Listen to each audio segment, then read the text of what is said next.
Is education without screens possible? In many places, schools have been closed for over 3 months due to the coronavirus pandemic.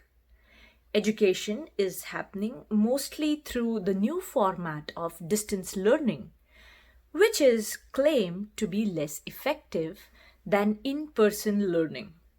So, how can we explore new possibilities of teaching learning without screens and making them more effective and enjoyable?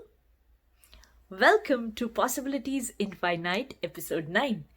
In this episode, we will look at the top two concerns surrounding online classes for children between 5 to 14 years of age based on parents' feedback.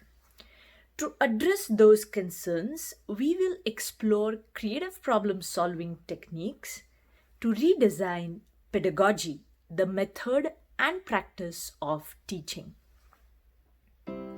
Whether the distance learning is via live lessons, pre recorded lectures, or self study, the two biggest concerns for the majority of parents are effectiveness and increased screen time, leading to fatigued eyes and ears, and the lack of movement, leading to a potential weight gain.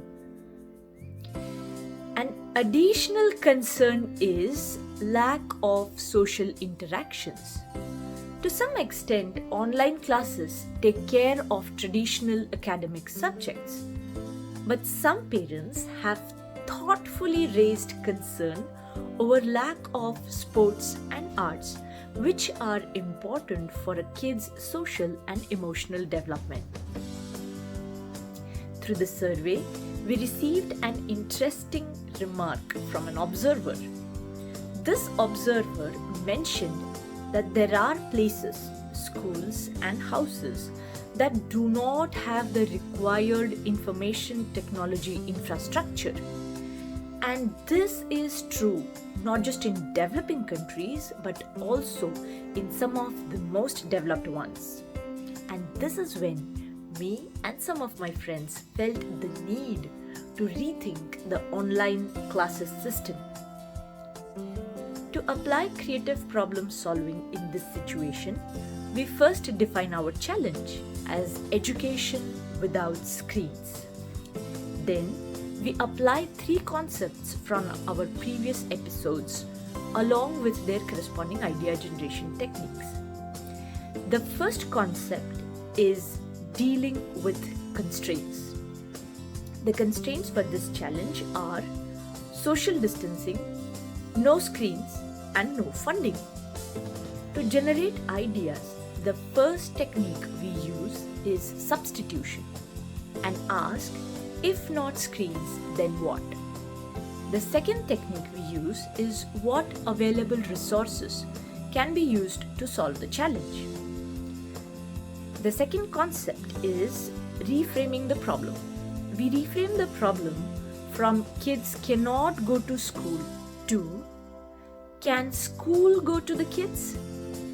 For idea generation, we ask what can be exchanged or how can we collaborate to make education without screen a reality? Can the kids compete in a positive way and in turn learn from each other?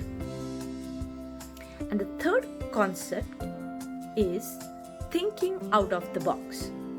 Here we challenge our assumptions surrounding the constraints and then generate ideas by asking what can introduce a sense of wonder that will motivate the kids to learn.